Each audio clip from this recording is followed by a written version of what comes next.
Hello, yo soy Jorge Chalhub y este es el Coffee Break. Gracias por estar ahí. Si todavía no te has suscrito, aprovecha este momento. Si estás manejando, haz un alto, oríllate y danos a seguir en Spotify y suscríbete en iTunes. Si estás en iTunes, aprovecha y déjanos un review, unos comentarios, algo constructivo, qué te parece el podcast. Y también aprovecha y déjanos un par de estrellas. Un par son dos. Sea un poquito más generoso. Déjanos 4 o 5 estrellitas ahí de rating. Si sientes que el contenido de hoy es valioso y alguien pudiera aprovecharlo, compártelo. Esta es la mejor manera que tenemos de que otras personas puedan conocer el Coffee Break y puedan aprovechar el contenido también.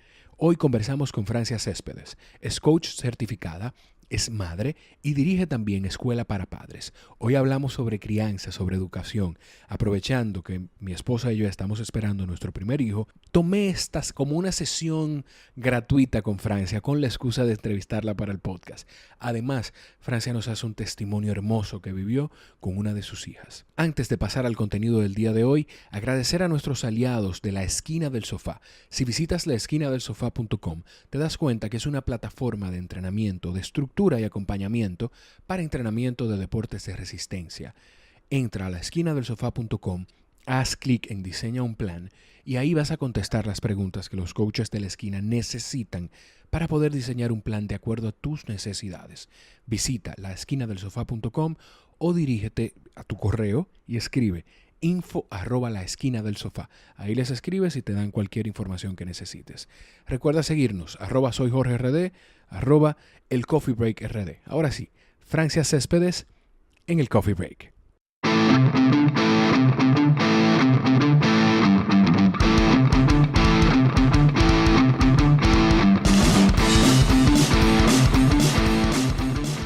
Hola Francia. Hola Jorge. ¿Cómo estás? Muy bien. Qué bueno, Francia Céspedes, la coach Francia Céspedes. Mira, antes de empezar, de entrar en materia, de entrar en tema, Sí. háblale un poquito a la gente de ti, de dónde sale Francia Céspedes o un poquito de tu background profesional más que nada para que la gente sepa que no fue que yo busqué una tía mía que no supiera de esto, una prima mía que no supiera de esto y la puse aquí a hablar. O una más de las Instagramers o No voy a entrar en chisme. No, pero yo sí. Es mentira. Miren, Francia Céspedes es una mujer, hija de una familia de 3 hermanas. Yo soy la menor, aunque parezca la mayor. ¿Qué puedo ser? Mi familia siempre ha tenido como norte la integridad. Vengo de una familia donde la integridad era parte trascendental, o sea, se me crió haciéndome entender que la integridad no era una opción, sino la única manera de vivir. Estudié psicología, bueno, realmente empecé en medicina y deserté. Sí, porque es bueno como que la gente sepa que todo no es perfecto. Exacto. Estudié psicología y en el año 2003 me enamoré del coaching. Conocí el coaching a través de mi hermana mayor, Karina Céspedes, mucha gente la conoce. Y comencé a indagar, a estudiar, a hacer todo lo que había que hacer para certificarme. Y bueno, luego de este año, desde el 2003, he continuado un proceso de certificaciones. Mis certificaciones van realmente apuntadas al coaching ontológico, que es el coaching que tiene que ver con el ser humano, que no es coaching de liderazgo, ni coach deportista, ni nada de eso, sino que yo trabajo más con el ser humano. Ahora, ¿qué pasó? Que dentro del coaching ontológico con el ser humano, yo me di cuenta de que mi gran pasión era la familia. De que lo que yo disfrutaba era ver una familia restaurada. Bueno, además, siempre digo esto, Jorge. Tiene un grado de egoísmo mi carrera. Sí, porque yo siempre he dicho que la única manera de generar que mis hijas, sobre todo las más pequeñas, tengan buenos maridos es educando a esos papás.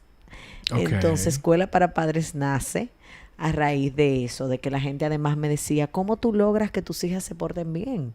Y yo decía, pero es que es al revés la pregunta, es cómo tú no logras que tus hijos se porten bien. Y cuando hablo de portarse bien me refiero a que la gente veía una conducta en que mis hijas llegábamos a un lugar y no eran las típicas niñas de poner mano, de hacer malcriadeza, de trallarse en el piso, cosas normales que hacen los niños. Sí. Mis hijas pues simplemente no lo hacían. Y así nació. Escuela para Padres nace de una gran depresión que viví por 7 años y comencé a escribir. Okay. Qué bueno que me dio con eso y no de la rama del puente, tú sabes, pero esa soy yo. Yo estoy certificada, además he hecho algunos talleres y másters en conducta, además de en intervención con familias de casos de homosexualidad. Okay. O sea, yo trabajo con familias en donde hay un hijo que dice, tú sabes qué, mamá, papá, soy homosexual. Pero lo más importante que debo decir de mí es que soy cristiana. Soy creyente, practico una religión, soy hija de los pastores, eso es una carga todavía. Sí. Yo soy HDP, hija de pastor. Hija de pastor. Estoy casada con un hombre que igual es cristiano y somos una familia creyente. Que viven de entre la ciencia y la porque y creemos que Dios creó la ciencia. Porque en nuestro caso creemos que Dios nos ha dado esta herramienta maravillosa. Y el coaching lo practico desde mi visión. Siempre le digo a la gente, nadie puede coachar a nadie fuera de sus valores. Yo no puedo, yo creo que te lo hice la historia. Una vez a mí me invitaron a darle una charla, a hacer una sesión de coaching grupal a un grupo de atletas. Y yo miré a mi amigo y le dije, ¿en serio tú me estás mirando? O sea, no, yo no tengo un cuerpo atlético. Entonces creo en la congruencia. Y me he dedicado por más de 12 años a impartir talleres, a hacer mentoría, a preparar psicólogos en algunas áreas. Lo que más disfruto son los talleres. Definitivamente es lo que más disfruto. Pero también hago sesiones particulares a parejas, familias, hijos, adolescentes y demás. Tú mencionas lo de la religión o tu creencia. Ajá. Más que la religión. Vamos a verlo desde la creencia. Sí. De mi relación con Dios. De tu relación con Dios y la ciencia. Me da curiosidad, en ese ambiente de ciencia, de coaches, de psicólogos, de doctores, ¿no te has topado con personas que te digan, pero ven acá, o una cosa o la otra? Claro, pero ahí viene la congruencia de mi vida. Yo me certifico con el único coach que también es creyente. O sea, yo busqué quien me certificara con una gente que estuviera alineada. Porque si yo me metía en un lugar donde me dijeran, cierra los ojos, mira el mantra, la energía, yo iba a salir corriendo porque eso no es lo que vive para mí. Entonces, la congruencia es lo que me ha permitido no solamente permanecer, sino no fallarle a mi Dios. Nosotros estamos como padres, mi esposo y yo, criando a nuestras hijas, no siendo cristianas, porque yo soy de las que piensa que la salvación no se hereda. Claro. La religión no se hereda. Dicen que eso es individual. Es totalmente individual. Pero sí nos toca, porque yo también creo en la palabra, inculcar los buenos caminos. Entonces mis hijas no tienen opción de no ir a la iglesia, porque es algo que hacemos en familia y que ellas no tienen edad de tomar esa decisión. Claro. Entonces, de eso se trata, de yo no voy a avasallar al que no es creyente, no voy a querer imponerte mis criterios, pero no voy a permitir que respetes los míos. De eso se trata, el respeto más que nada. Sí. Ya escucharon entonces que Francia es de escuela para padres. Así mismo. Entonces de eso se trata este episodio del podcast. Vamos a hablar, no tiene nada que ver con que yo estoy esperando mi primer hijo. No, nada más que una sesión gratis. Exacto. Vamos a hablar de padres primerizos, de qué tiene que esperar uno como padre, de que uno tiene que prepararse para brindar a ese primer hijo. Vamos a cambiar una cosa, Jorge. Vamos a ver, dime. No diga uno. Nosotros. Di yo. Yo, ok. Porque esto se trata de ti en este caso y que cada persona que está escuchando este podcast... Exactamente. Ey. Yo te voy a dejar el podcast a ti. No, pero lo que pasa es que tú sabes que el coaching es un estilo de vida. Sí, que tú tienes que vivirlo constantemente. Es como, yo no puedo ir peco de eso, pero yo no puedo ir a una maestra. Es como, vamos a no poner mi ejemplo. Okay. Un ingeniero entra a un edificio, un arquitecto entra a un edificio y mira la estructura completa y aunque no diga nada, evalúa el edificio. Claro. Entonces, es un estilo de vida. Sí, pero ten cuidado con decir eso, porque tú sabes que a mí me pasa mucho cuando la gente me pregunta a qué yo me dedico y yo le digo, bueno, yo estudié psicología, soy coach, la gente deja de hablar porque entiende que yo lo estoy psicoanalizando. Señores, yo no trabajo 24 horas. Bueno, no siempre. Al menos no lo escojo. Sí. No siempre que yo estoy mirando a alguien lo estoy psicoanalizando. Yo tengo un amigo que tuvo una novia que era psicóloga y esa relación no funcionó. No, por supuesto, porque ella vivía todo el día. Pero en mi relación de pareja, por ejemplo, eso no pasa. O sea, Raúl me dice, a mí no me venga a coachar, ¿no? A mí no me... Sí. Hay que tener sabiduría, definitivamente. Entonces, qué yo debo hacer, cómo debo yo prepararme, como dice Francia. Traten entonces Esto es importante para mí, este episodio, y ojalá lo sea para ustedes también. Traten de quizás compartirlo con personas que estén esperando o estén buscando un hijo o estén esperando su primer hijo o que tengan hijos ya, no importa. Claro. Pero la idea de esto es que lo aprovechemos todos, en este caso a través de mí. Muy, muy bien. Mira, Jorge, yo pienso que la primera herramienta se llama sentido común. Okay. Esa es la primera herramienta. Sí, porque no viene con instrucciones. No, la primera herramienta para educar un hijo tiene que ver con el sentido común. Okay. Aunque nosotros la primera herramienta que usamos no es esa, sino el pasado que tenemos. La primera herramienta que usamos los padres es de dónde yo vengo, cómo lo hicieron conmigo. Okay. Ya sea para decir, esto no lo quiero hacer, o para decir, esto es lo correcto. El primer reto, uno de los primeros retos que tienen los matrimonios cuando se van en cara a ese primer nacimiento de un hijo, es cuál de las estructuras familiares vamos a adoptar. Okay. Si es la de la dichosa, que ya todo el mundo me imagino la dichosa, que es. En algunos episodios se ha mencionado la dichosa, que es mi esposa. Sí, que yo no sé si ella es tan dichosa realmente. No tenemos que debatir quién es el dichoso realmente en la relación. Eso no hay que Pero debatirlo. lo importante aquí es eso. Entonces, ¿qué esperar cuando se está esperando, como dice el libro? Yo pienso que lo más importante aquí es saber que todo lo que nos venden las películas, aún a veces los libros que son bien sensacionalistas, Sí. y la experiencia de los amigos y de los familiares que tenemos cerca, no necesariamente es lo que va a pasar con tu hijo. Okay. Entonces, baja tus niveles de expectativa. Todo lo que tú dices, yo no voy a hacer eso con mi hijo, es muy probable que te caiga el flu entero, para no decir otra cosa, para no decir la frase popular. O sea, la realidad es que los hijos vienen a transformar hasta nuestras estructuras de pensamiento. Comenzamos a vivir en pos de darles no solamente calidad de vida. Hay dos paradigmas principales con los que todo o la mayoría de los latinos cría a sus hijos, que yo no estoy de acuerdo, pero las voy a mencionar. La primera es, no quiero que mi hijo pase lo que yo pasé. Vamos a desmontarla. Si tú no hubieras pasado por lo que pasaste, no fueras el ser humano que eres hoy. Así que déjalo que pase lo que tenga que pasar. Claro. La segunda, que es peor y más nociva, es quiero que mi hijo tenga lo que yo no tuve.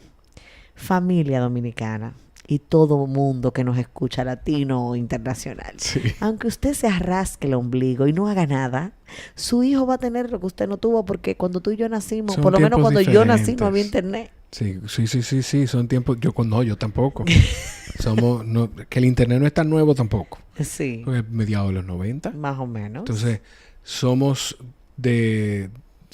eras completamente distintas. Cuando yo le digo a mis hijas, Jorge, que en mi época no había celular, ellas me miran como... ¿Cómo ustedes vivían? ¿Cómo ustedes vivían?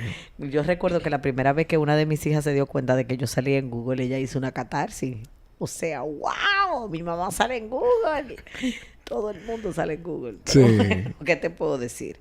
Entonces, básicamente, la primera... No me gusta decir consejos, porque yo no creo que soy una consejera. Okay. Pero sí, la primera pregunta que quiero hacerle a los padres es, ¿qué tan claro estás de que la primera imagen que tiene un hombre, que tienen los niños, perdón, Sí. de lo que es ser hombre o mujer, es lo que tú eres como papá o mamá? ¿Qué tan conscientes estamos de que esa imagen que ellos van a tener sobre lo que es ser hombre y mujer, Sí. no importa si el bebé es varón o es una bebé hembra, es lo que tú y yo somos como mamá y papá? Yo personalmente siempre lo he pensado, yo creo que lo hemos hablado desde que nos conocimos, de que los hijos crecen haciendo y los muchachos hacen, los bebés hacen, los niños hacen lo que ven, no lo que se les dice. Sí. O sea, Bueno, está comprobado científicamente. Solo del 100%, solo el 30% de lo que verbalizan los padres es lo que los hijos logran retener. El 70% está dividido. 30% lo que hace el mundo sí. y su entorno, 40% lo que hacen mamá y papá. Ahí está. Entonces, la carga mayor es de mamá y papá, sí, tanto con lo que dicen como con lo que hacen. Pero hay un 30% que le toca al entorno. Entonces, también nos corresponde a los padres cuidar el entorno en el que viven. ¿Y qué es el entorno? ¿Es un abuelo? ¿Es una abuela? ¿Es una tía? No, son hasta nuestros amigos.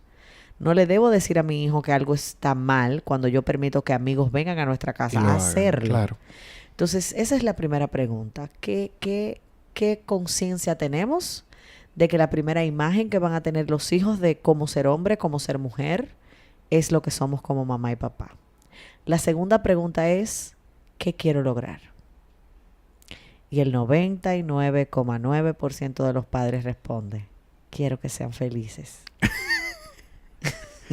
Entonces, ¿qué es felicidad? Una interpretación. Okay. Para mí ser feliz puede ser tener dinero. Para ti ser feliz puede ser... tener un hijo, por ejemplo. Exacto. Entonces, la felicidad, como es interpretativa y como no es eterna, no necesariamente nos va a permitir sentirnos que lo logramos. Debe ir más allá tu visión como padre. Nosotros necesitamos esa visión, misión, valores que tienen las empresas en las casas. ¿Qué visión tengo? ¿Cómo lo voy a hacer y a través de cuáles mecanismos? ¿Qué nos está pasando como generación? Que perdimos las convicciones. Somos la única generación de padres que le tuvo respeto a sus padres y hoy le tiene miedo a los hijos. Eso yo lo veo mucho. Yo lo veo mucho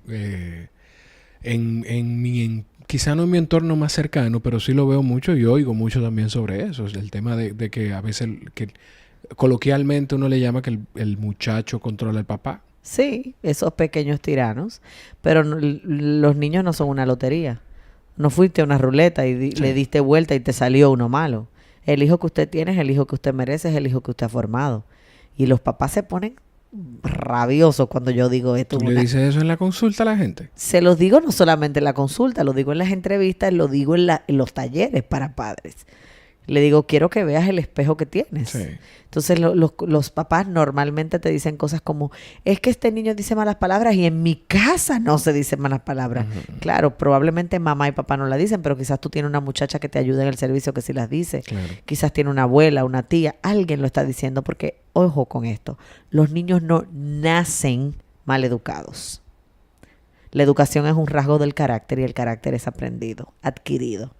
De eso se trata la formación. Exactamente. Entonces, ¿qué nosotros debemos esperar? Nada. Nosotros debemos procurar dar. El verdadero compromiso de un padre no es ni siquiera dar cosas, es estar en la vida de los hijos. Sí. Entonces, cuando hablo de dar, me estoy refiriendo a darse como ser humano. No es lo mismo estar en la casa con tus hijos que en la vida de tus hijos.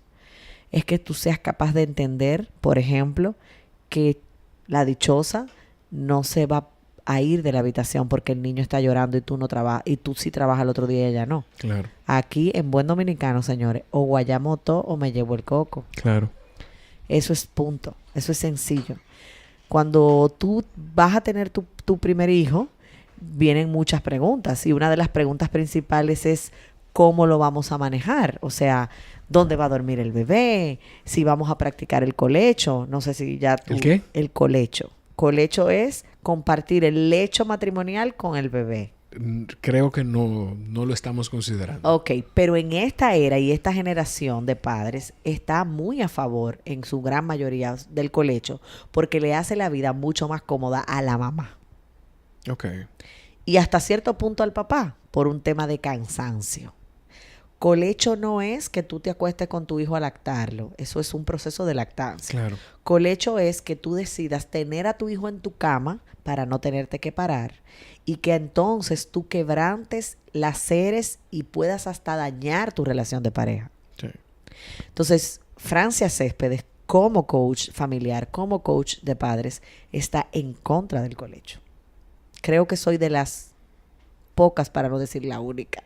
Tú ves lo importante de esto, de preguntar, porque tú dijiste colecho y yo me imagino, eso es que yo me pongo una de las cosas que se ponen para darle leche al niño. Ay, no, Jorge. Eso fue lo que yo pensé, lo interpreté. El colecho es acotar al muchacho en la cama y practicarlo y que hasta los tantos meses. Lo mismo pasa con la lactancia. Señores, no todas las mujeres logran lactar por diferentes razones. Y eso no es un crimen. Y no todas las mujeres paren natural. Yo hice 72 horas de labor de parto para terminar en una cesárea. El que me diga a mí que yo no soy mamá porque no parí, ya tú sabes. Sí, que en el tipo de sociedad que vivimos aquí en República Dominicana y en América Latina, quizá, no sé si eso tenga que ver con machismo o no, pero se vive eso, como que... Pero se vive porque perdimos las convicciones, porque estamos criando en base a opiniones. Estamos pendientes a otras cosas. Y perdóname, yo sé que tú no quieres que chimiemos, y esto no es un chisme, señor, esto es real. Es que el Instagram ha dañado la educación.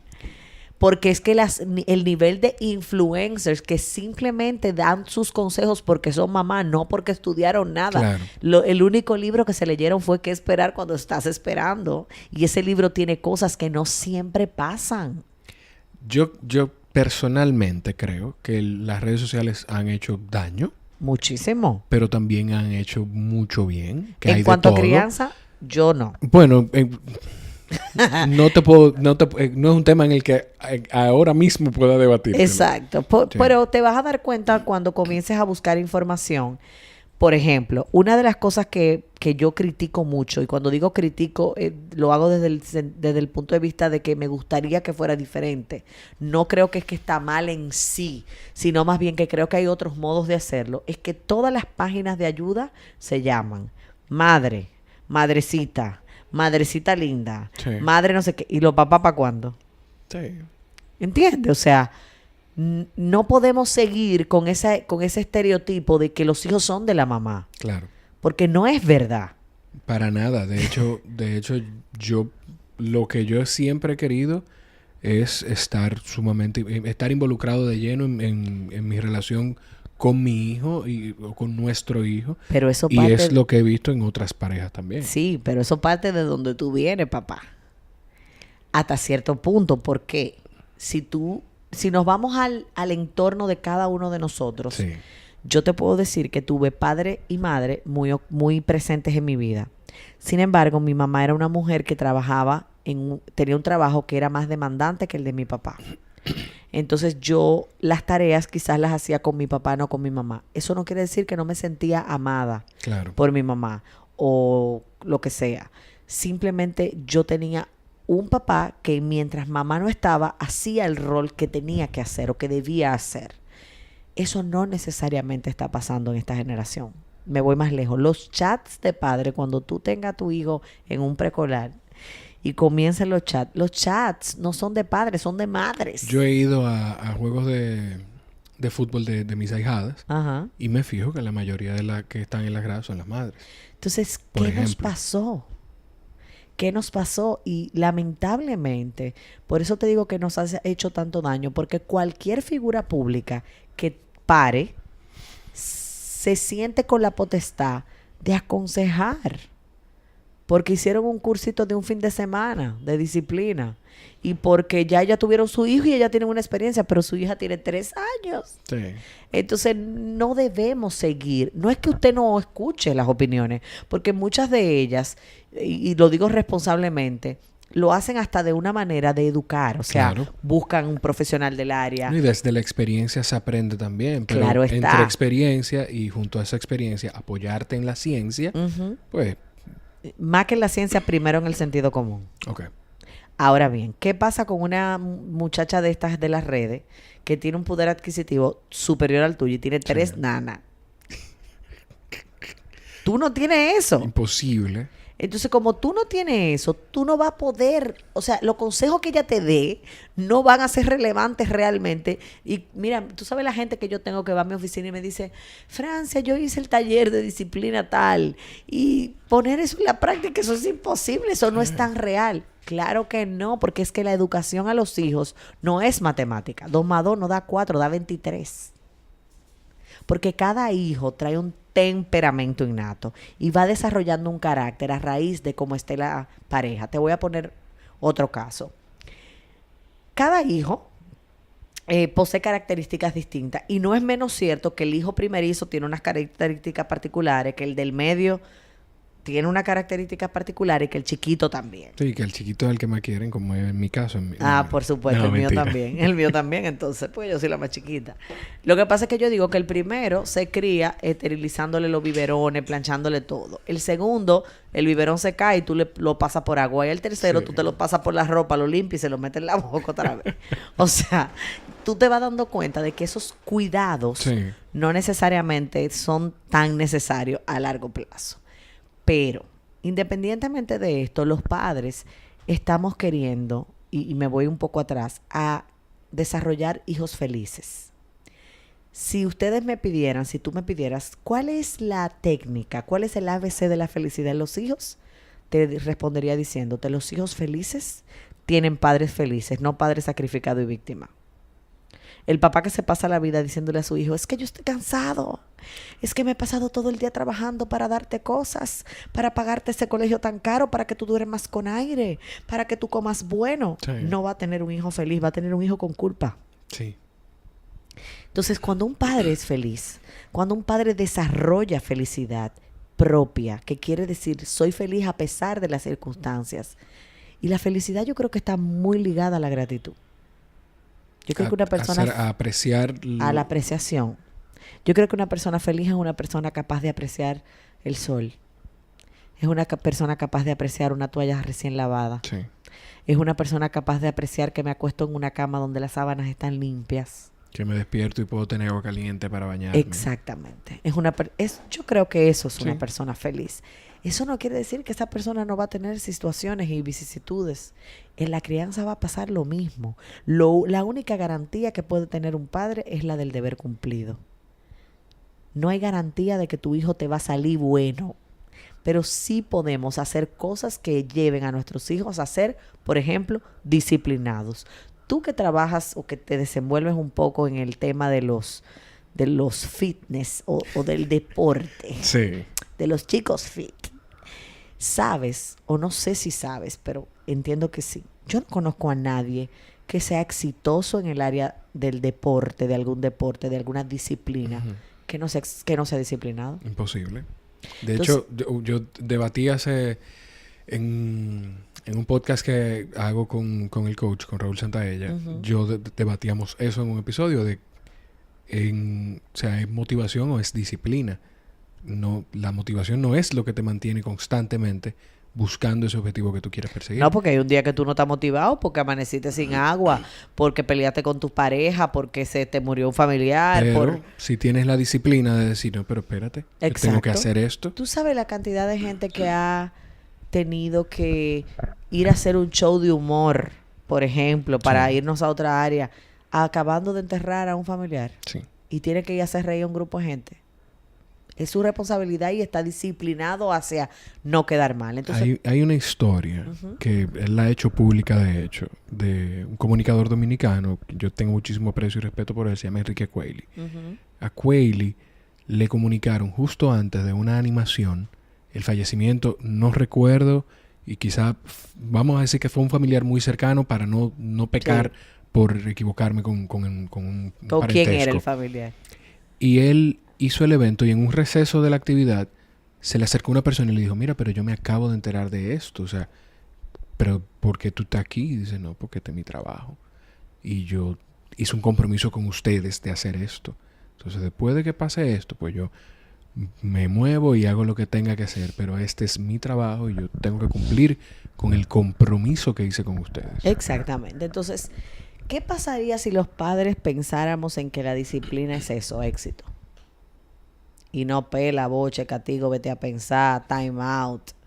¿Qué pasaría si los padres viéramos la disciplina como el éxito o lo que puede garantizar éxito o lo que puede inducir éxito en la vida de nuestros hijos? Que por disciplina no es, como tú dices, no es nada más llamar la atención, no es nada más pelear o pelear de una forma agresiva. No, o sea, no es solamente eso. Claro que no. Es que disciplinar a un hijo y llevarlo a la gratitud también de la apreciación puede garantizar mucho más paz a la hora de la adolescencia y demás que darle todo lo que quiere.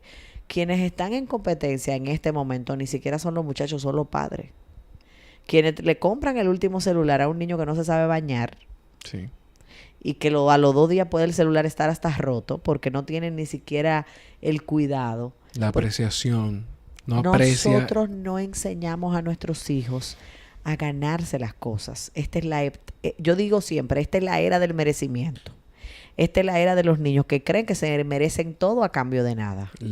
Que se sienten, los americanos le llaman entitled. Tú te sientes que te mereces todo a sí mismo. Que tú eres merecedor. Que la vida te debe a ti. Exactamente. Sí. Entonces nosotros hemos ido copiando las opiniones de personas que tienen este sistema de pensamiento y que entonces tú lo ves en la calle. Señores, hay comunicadores que nosotros admiramos, quizás no necesariamente yo, pero que son figuras que tú admiras hasta por su trayectoria, y que sacan fotos y videos de sus hijos en las redes sociales, del niño llorando, del niño o la niña siendo grosero.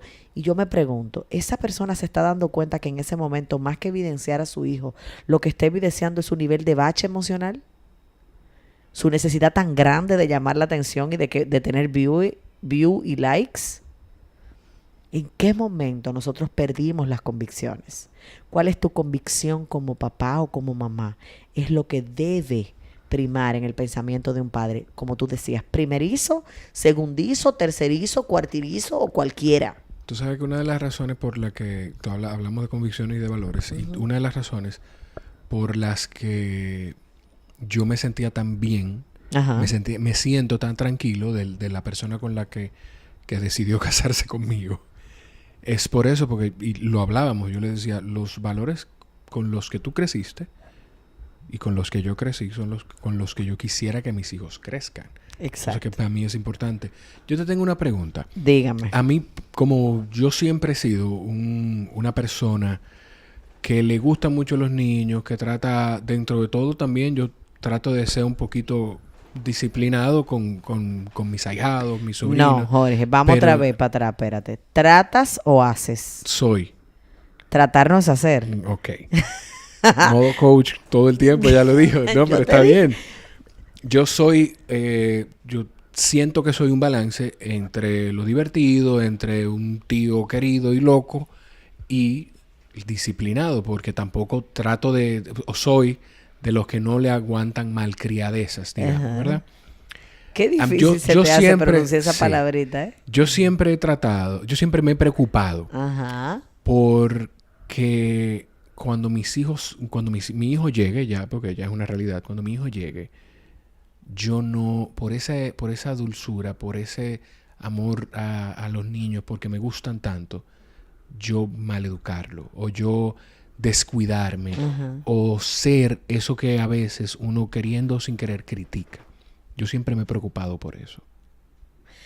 Es muy válido, y yo pienso que en algún momento los padres podemos pecar de amorosos sin límites. Ni siquiera preocupación, perdón, para darle más carácter a la pregunta, es temor. Sí. O sea, yo siempre he temido eso.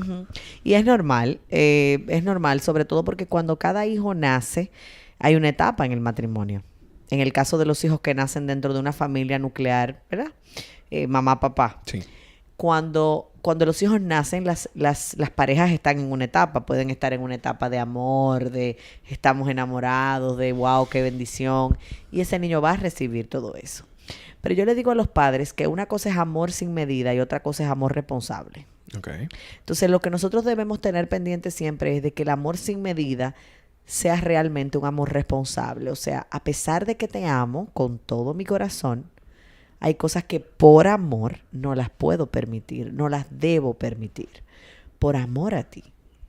Por eso no creo en la disciplina, en la famosa disciplina moderna que dice hay que permitir que los niños quieran saludar, hay que permitir que los niños necesiten abrir su corazón, hay que dejarlos que quieran bañarse. Cuando Francia dijo famosa, hizo comillas en el aire, ¿oyeron?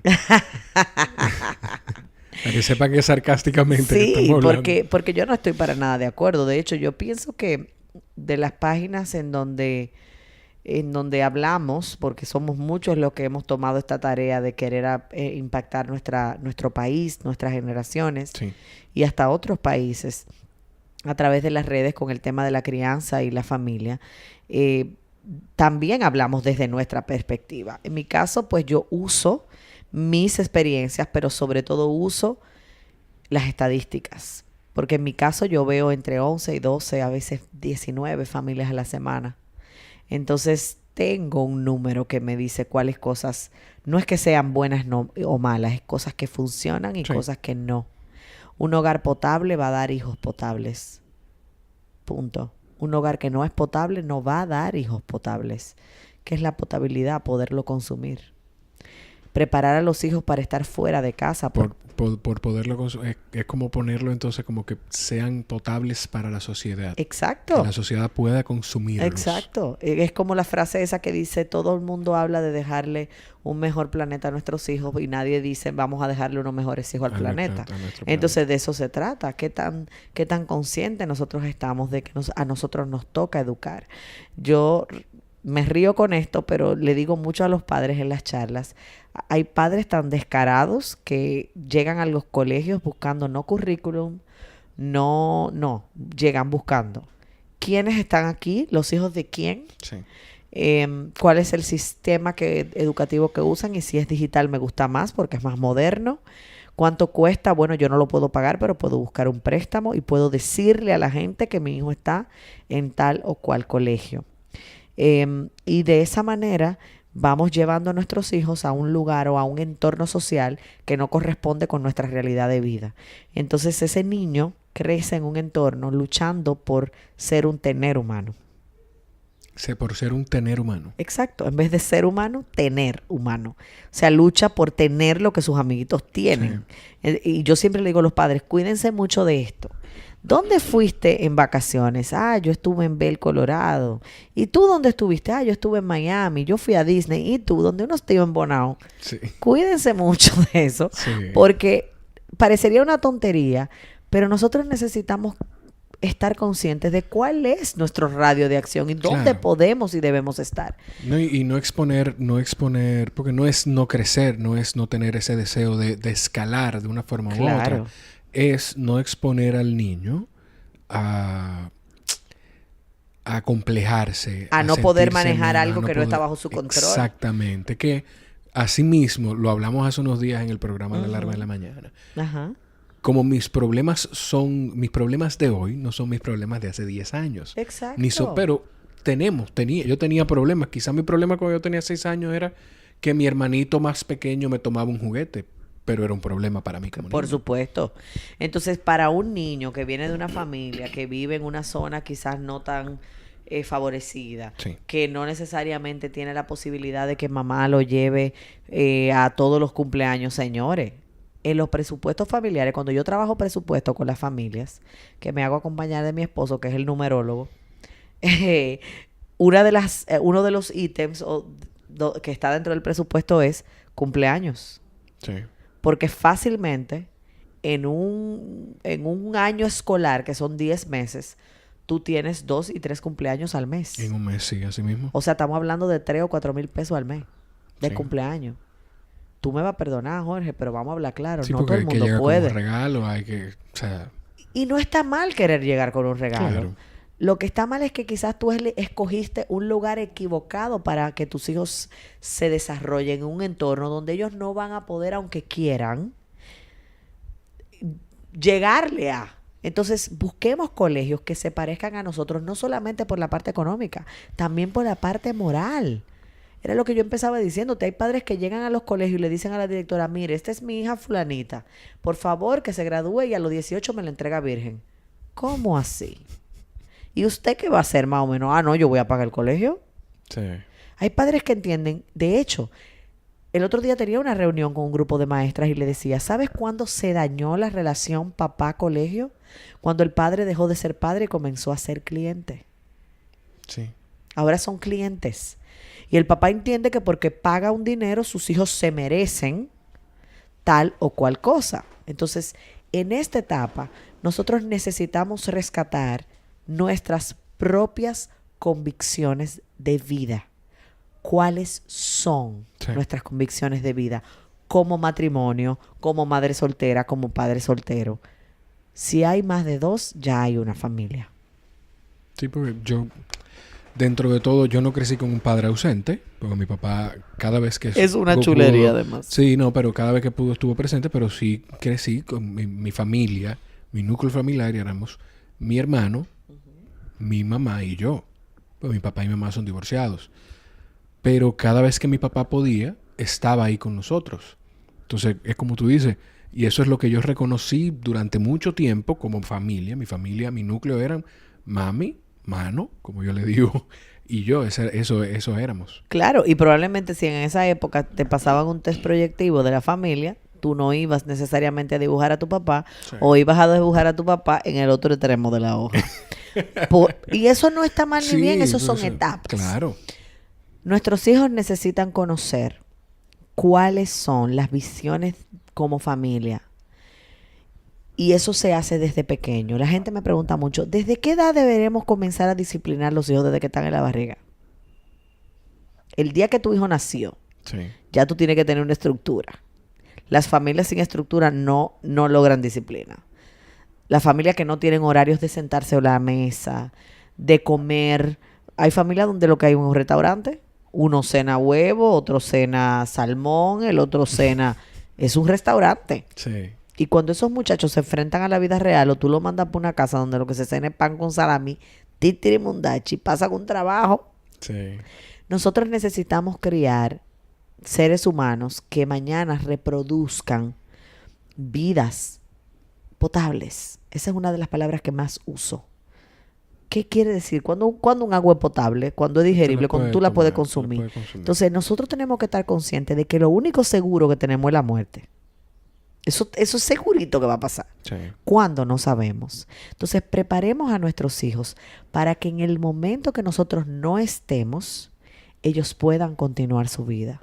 Encarguémonos, dejémonos de preocupar y comencémonos a ocupar en que nuestros hijos sean seres humanos, no teneres humanos. Demos la oportunidad de hacer la diferencia a través de nuestras familias. Es importante que la gente sepa que los padres y las madres tenemos una responsabilidad, que no es verdad que tú vas a ser mamá o papá y tú puedes seguir siendo la persona que eras antes, que va a haber una etapa de pausa en tu vida. Y qué bueno. Pero si tú no eres capaz de abrazar esa pausa y de disfrutarte las malas noches, la preparadera de biberón, señores, nada más tedioso que fregar un biberón, sobre todo si son de una marca tal. No sé si la puedo mencionar aquí. Aquí tú puedes mencionar sí, todo lo que Dr. Brown lo crearon para molestar a los papás. O sea, son buenísimos los biberones. Sí. Pero esos biberones hay que fregar como 37 piececitas. que si anticólico, que si no sé qué. Sí. Y no quiero que falte este tema, y es el tema de la lactancia. La lactancia, yo estoy a favor total de la lactancia. Claro. Pienso que es una etapa maravillosa en donde se te van a desbaratar los pezones, mujer dominicana. No va a ser tan sencillo como lo dicen en las películas o en los demás, pero es una etapa hermosa. Ahora, la lactancia exhibicionista y yo no vamos de la mano. O sea, que usted esté en un restaurante y usted se saque su seno, ¡chua! Porque el niño tiene hambre, yo no creo en eso. Ni que el niño tiene hambre y cubrirse el seno mientras... Eso es otra cosa, porque hay pañoletas. Okay. Claro. Pero igual, yo pienso que si eso es un acto tan sublime, tan entre mi hijo y yo, tan de vínculo, sí, mi amor, no te tires fotos, ni hagas selfie, ni Instagram Live, mientras tú estás lactando al muchacho. Promover la lactancia no tiene que ser a través de promover que usted puede sacarse su seno donde sea. No, y hay, lamentablemente, hay mucha gente en esta época en la que vivimos, ajá, que lo usa como un arma. Un arma en el sentido de que tú no estás lactando. ¿Cómo va a ser? ¿Y por qué? Pero, o sea, y hacen sentir a la persona como que no quiere a su hijo. Óyeme, yo tengo una prima que yo la relajo muchísimo. De hecho, me estaba escribiendo ahí. Y me estaba hablando, y yo le dije, cuando tú te salgas de tu secta, de tu locura, porque yo he leído ese chat y son cosas de gente que de verdad, sí, ¿tú sabes qué es lo más triste? Que son personas que cuando entonces se termina la lactancia, quieren buscar otra cosa en que anclarse. Sí. las carencias emocionales siempre van a crear codependencia en otra área de nuestra vida. Cuando yo no logro algo en mi vida, yo voy a buscar lograr otra cosa en otra área, aunque sea de manera destructiva. Entonces, cuando una mujer no logra lactar o logró lactar a un muchacho con dientes, que by the way, señores, si tiene dientes, ya no necesita la teta. Si tiene dientes, dele comida. Un muchachito parado. Si un muchachito parado y va y le saca a él el seno a su mamá, ¡chua! Eso para mí no va. Sí. Pero ¿qué nos pasó, Jorge? O sea, ¿en qué momento? Porque es que también yo digo mucho esto. ¿Cuál es la diferencia? ¿Es que esto es una nueva generación de hijos y adolescentes rebeldes? No, esto es una nueva generación de padres que perdió las convicciones. Esto es una generación de padres irresponsables que pretende que la nana, el colegio, Pepa, Momo, el YouTube, eduquen a sus hijos por ellos. Ojo, estamos generalizando por el bien del discurso, llamémoslo claro. de una forma, porque entendemos los dos que no todo el mundo es igual. No, porque yo no soy así, ni tú tampoco vas a ser así. Espero yo para no tener que ir a tu casa a coacharte. Yo también espero lo mismo. No, mi papá no me va a dejar, ni mi mamá tampoco. Ser así. Lo importante es que nosotros abracemos nuestras propias convicciones. Por eso hablo desde el principio de este podcast del sentido común. Claro. ¿Qué te dice tu sentido común? ¿Realmente es tan importante X o Y? ¿Realmente es tan importante yo ir a un lugar de que las otras madres me digan lo que yo debo hacer? ¿Quién le dijo a nuestras madres qué hacer? La abuelita, las que tenían. En mi caso, mi mamá fue huérfana. Tuvo que bregar ella sola. Y por lo que soy yo y por lo que son mis hermanas, aunque estamos un poco locas, no lo hizo tan mal. Exacto. Entonces, llévate de tu instinto, mamá. Deja que tu sentido común actúe.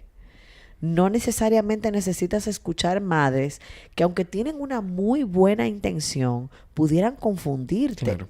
Y que sus hijos o su realidad social o económica no es la tuya. Recuerden también que los influencers, las personas que andan promoviendo cosas en las redes, reciben un sueldo. Sí.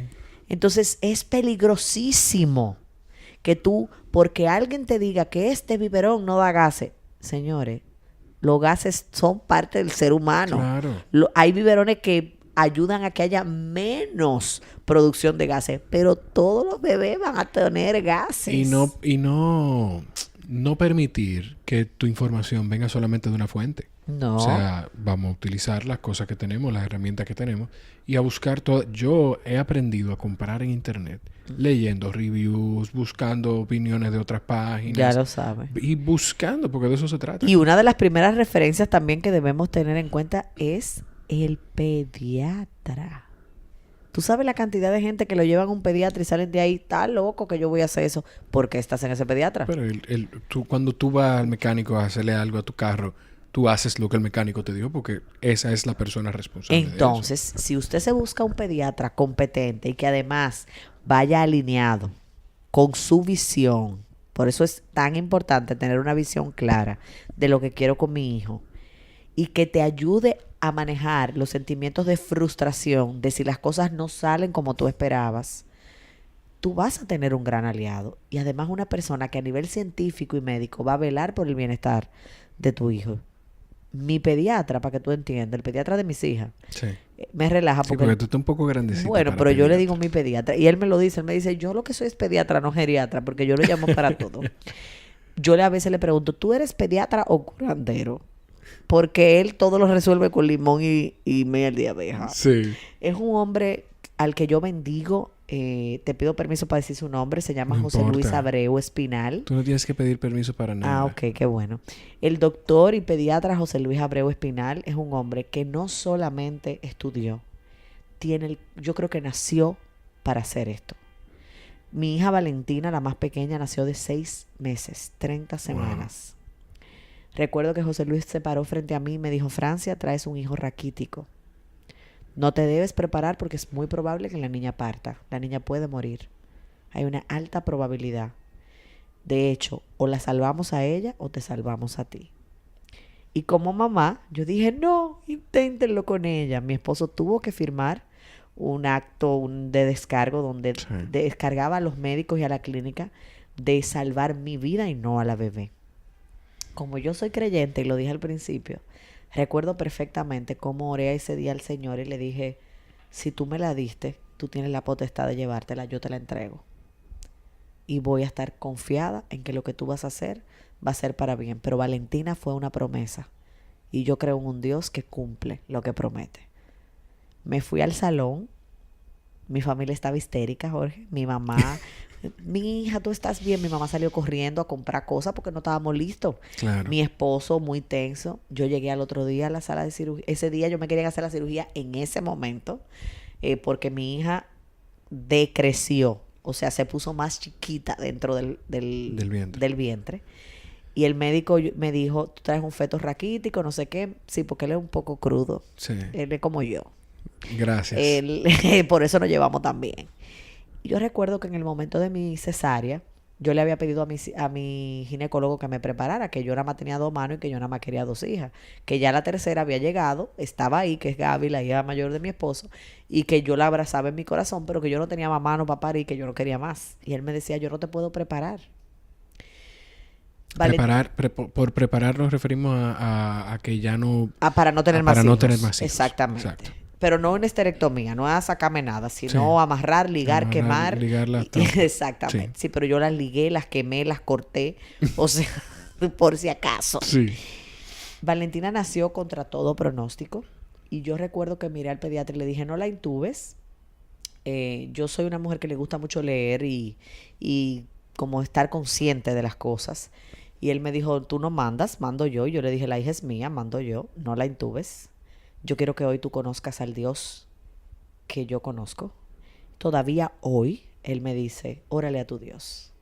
Porque Valentina hoy es no solamente la hija más sana que nosotros tenemos. Las 3 son sanas, pero Valentina no tiene ninguna secuela de su grado de prematuridad. Y te puedo hablar de un pediatra que amaneció esa noche en la clínica con ella. De un hombre tan humano que decidió quedarse en la clínica. Sí. Y cuando mi esposo bajaba a las 3 de la mañana a ver a Valentina creyendo que iba a fallecer, subía y me decía, José Luis aún está ahí. Y no se fue. Valentina y yo, porque yo hice un proceso también clínico de un coma, mi presión bajó a 2.3. O sea que yo también tuve a ley de chin para irme. Y Jehová Dios se glorificó. Y Valentina y yo llegamos juntas a mi casa. A los 5 días yo tenía a mi bebé de 1 libra y 8 onzas, o sea, un gusarapito sin cabello, en cuarentena. Yo estaba parida, mis hijas solo se llevaban 1 año, o sea, yo tenía gemela. Prácticamente. Y yo les puedo, y digo esto como testimonio personal, para que la gente también entienda por qué digo lo que digo, por qué estoy tan segura de que a pesar de que ella era prematura, yo nunca me dejé manipular. Mis hijas yo las amo con un amor inagotable, con un amor listo para dar mi vida por ellas. Pero soy una mezcla entre Hitler y mamá gallina.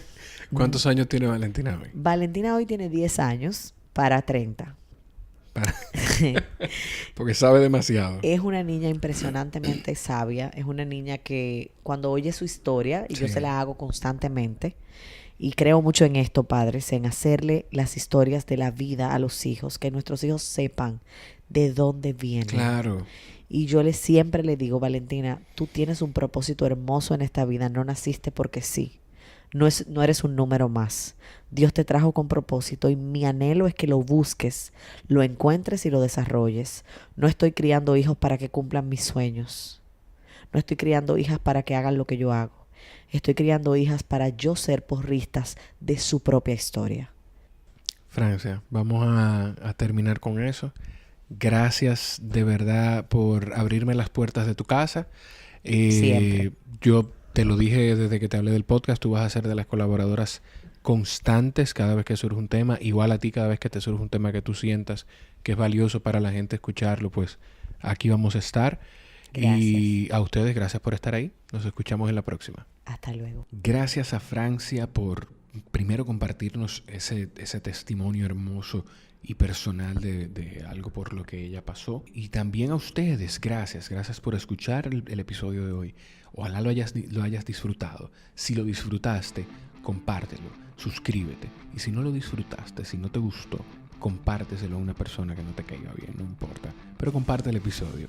Si eres de los que lo disfrutó, pues la mejor forma que tienes para apoyarnos y colaborar con nosotros es dejando un review, dejando un comentario en Apple Podcasts o dándonos un rating también.